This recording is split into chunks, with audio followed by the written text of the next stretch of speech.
Hi guys, welcome to another chemical engineering tutorial brought to you by the ChemEng student. In this lesson we're going to take a look at the Navier-Stokes equation for transport phenomena, and we're going to derive the entire equation looking at all the key aspects associated with this very important equation. So the first thing we want to do is just establish what the Navier-Stokes equation represents. And in a general sense, it represents Newton's second law, which is applied to the motion of a fluid. Now, within that, what we can then say is that there's typically three forces that act on a fluid when it is in motion, and these are all expressed within the Navier-Stokes equation.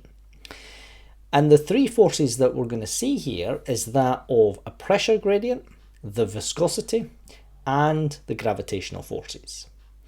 Now you might be asking, well, what would the viscosity have to do with a force? Well, the viscosity plays an important role in the flow resistance, and therefore it has an effect on the frictional forces associated with fluid flow. So if we think of a fluid flowing in this direction, then the frictional forces are opposing in the opposite direction, but then we also have gravitational forces playing, and we also will have a difference in a pressure gradient from, say, point 1 to point 2.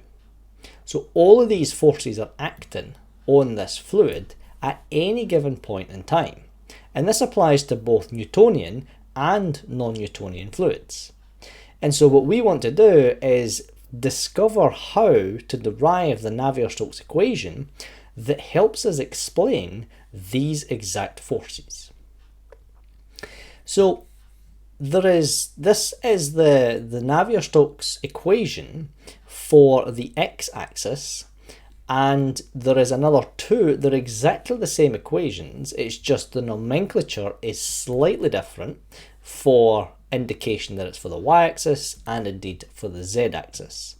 But for the simplicity or for illustration purposes in this tutorial, we are just going to do the derivation on the x-axis. This can be absolutely replicated in the y and the z at exactly the same methodologies, and so what I would advise you to do as well is try the derivation again, but try it on the y-axis or indeed the z-axis and see if you still achieve the same expression. Now within this, it's worth pointing out that in the Navier-Stokes equation it's all done on a per volume basis, and that's due to the use of the densities. So you can see that density here plays a part in both the left and right hand side of the equation. And what that tells us is that if we consider the gravity term first, so that's this term here, then if we express this, because we know that the force, so a force is equal to the mass times the acceleration. And so what we can then say here is that if we divide the mass by the volume, then that will give us the density. Because mass, say it brings kilograms, volume brings meters cubed, and that's units of density. So that's why we can express it as rho g. Now the trick is exactly the same, but for the acceleration term. That is on the left hand side. And so what we have here is the mass multiplied by acceleration, that's in this case, divided by the volume, will give us rho a. Now you might be wondering, well, why is it rho a in this case, but here we've opened it up into different components? And that's because this is the Navier-Stokes equation in its raw, fully expanded form. Because we could technically express this as rho a subscript x, that is of course correct, but we want to understand the variables associated with this equation. And so this is our target, and we're going to do this in two different sections. We're going to do the derivation based on acceleration, and then we will do the derivation on the right hand side of the equation, which looks at the gravitational forces and also the pressure forces. So what we're going to do throughout this entire thing, and we can see that already in the Navier-Stokes equation, is we're going to use the nomenclature for our component as just u. So this letter of u is simply the component that we are going to use to model our entire equation. Now within that, we can see that u is a function of the x-axis, the y-axis, the z-axis, and also time. And that's crucial because when we're working with accelerations, it's on a per time basis. And so what that then tells us is that when we want to relate this value of u in the way of acceleration, then what we would have to say here is that a is going to be the change in our component with respect to time. Now that in itself is a valid statement, but there is a problem. And pause the video and see if you can come up with some potential problems as to why this will not work as it stands. And once you have an answer, comment your answer as to what you thought and see if it matches up with what's coming up in the next slide. So hopefully when you looked at this, you would have identified that because u is not just explicitly a function of t, it's also a function of x, y, and z, we have to employ the use of the chain rule because we have multiple derivatives within the same function. And so that then is what causes us to have these partial differentials. And so what we then have is the partial differential of the u by dt, so that is this point here, and then we have it as the partial differential of u dt multiplied by the change in x with respect to time, the change in y with respect to time, and the change in z with respect to time. Now, you can hopefully see that there is a stark similarity here, but there's just a couple of things that are slightly different. And that is the use of the components u, v, and w. Now what this does is this then allows us to remove or replace these terms with u, v, and w. And when we do this, so the form that we've been looking at here is what's known as the convective acceleration.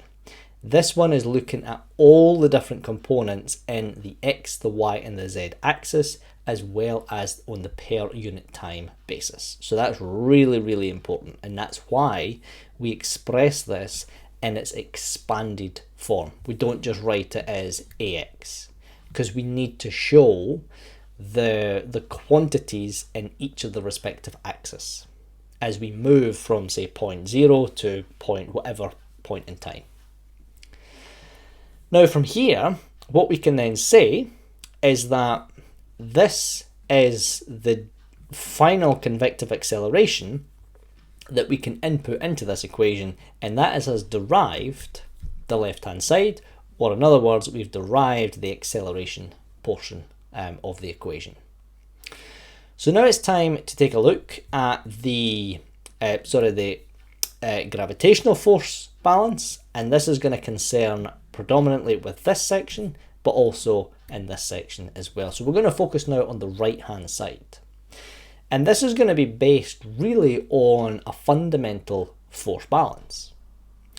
And so what we just want to do is a quick reminder that our nomenclature is x, y, and z for all our three axes, and we're going to model this on the x axis.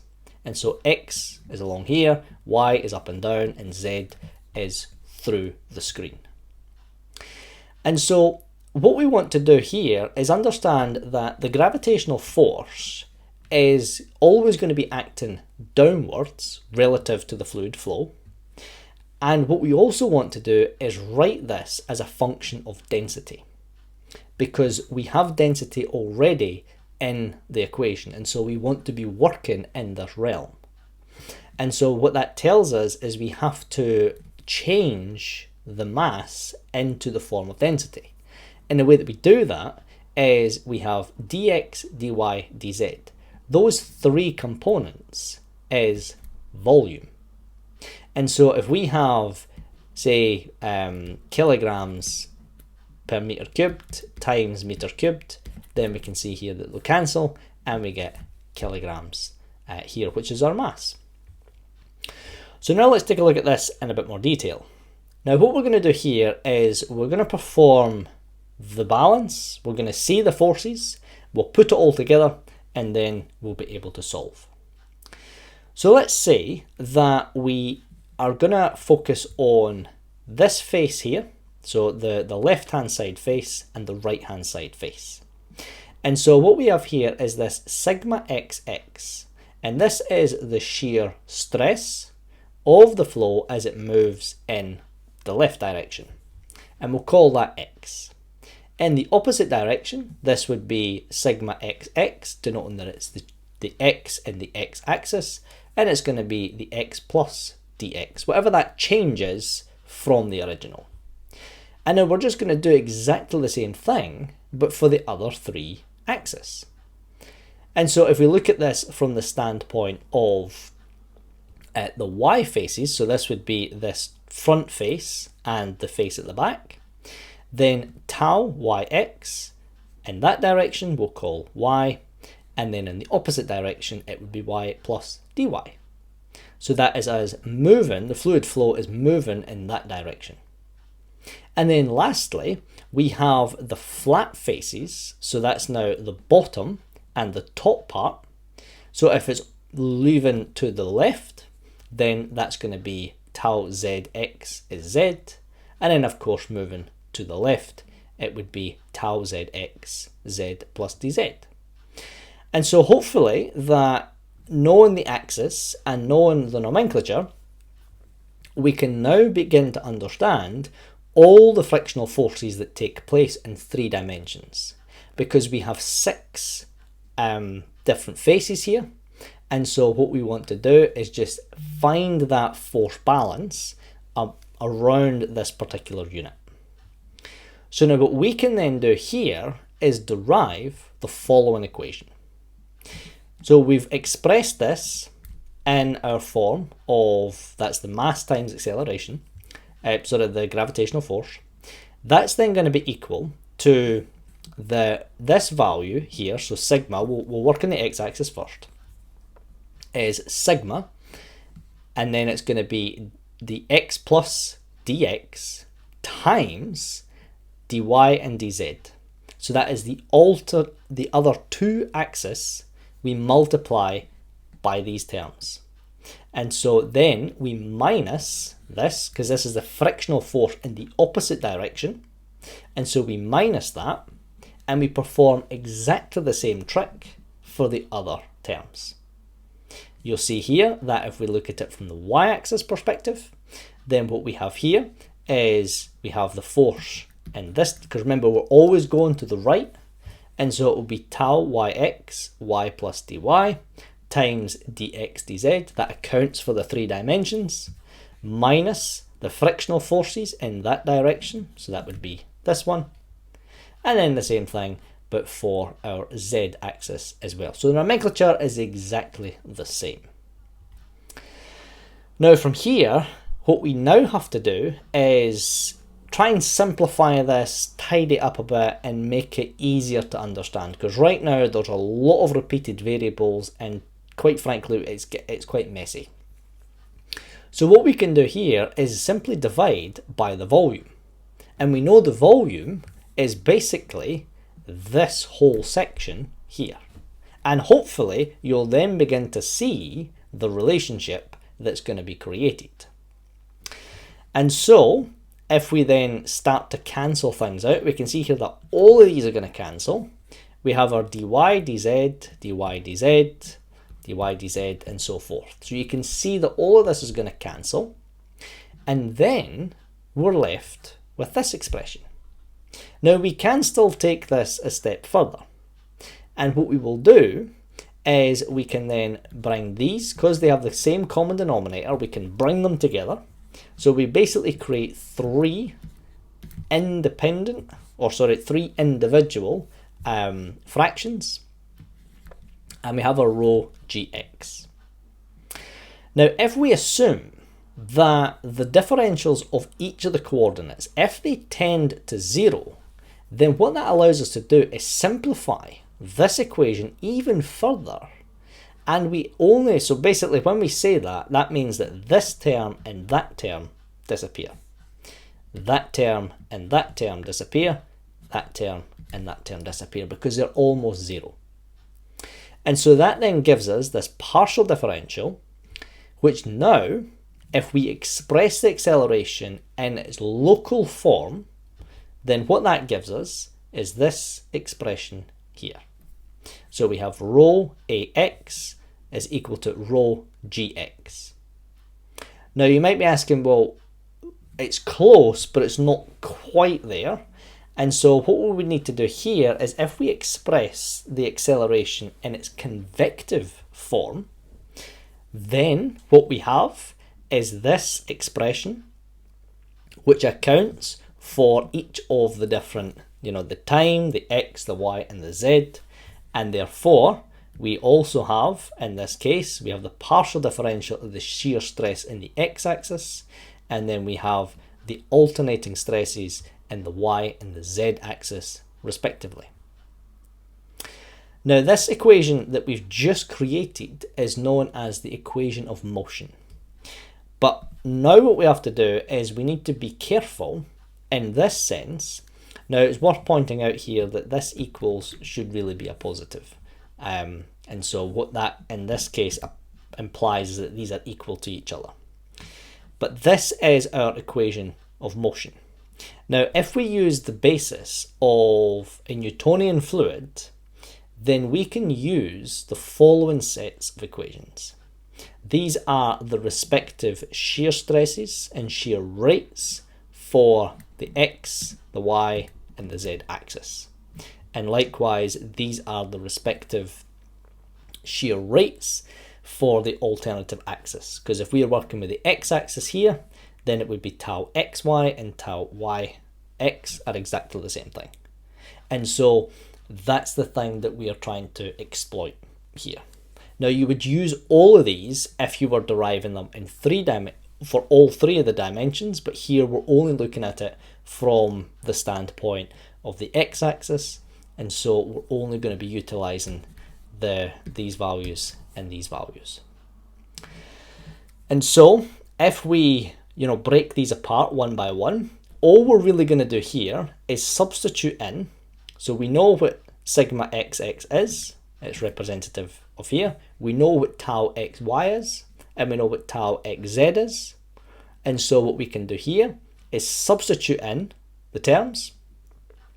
But now we can see here that there is a bit of a problem. And the problem lies in that we have partial differentials within partial differentials, and this looks incredibly messy. So from here, it's now just a mathematical algebraic manipulation at this point. We need to tidy this up. And the way that we can do that is by firstly multiplying out the brackets. And so if we break these brackets and give each of these terms their own partial differential, you can see that this is why we get the d square u over dx squared, because we have two of these. Likewise, we have it for the y's, we've got two of them, and for the z's, we have two of them. So this is just a case of multiply out the brackets, and then we'll begin to expand on them. And if you were to expand on these and do some further algebraic manipulations, we can simplify and tidy up the equation to look like the following. And so, if we then bring that back along with the acceleration term, then we combine these together, we have created the Navier-Stokes equation. Because ultimately what we've done is we've derived the left-hand side and then the right-hand side. The left-hand side equates for the acceleration, and the right-hand side looks at the gravitational forces, as well as the viscous forces as well.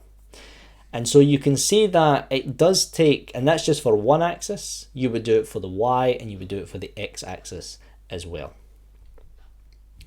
So that's the end of this lesson. Thanks for watching. Hopefully you found this video helpful in understanding the Navier-Stokes equation derivation for transport phenomena. If you like this video, please like and subscribe to the channel. It really helps us reach as many students as possible. If you want to connect with me directly, you can scan the QR code here and that will take you to my LinkedIn page. Please feel free to get in touch and connect. I always like to talk and exchange details with any student that's interested in all things chemical engineering. So thanks for your time, and I look forward to seeing you in another video.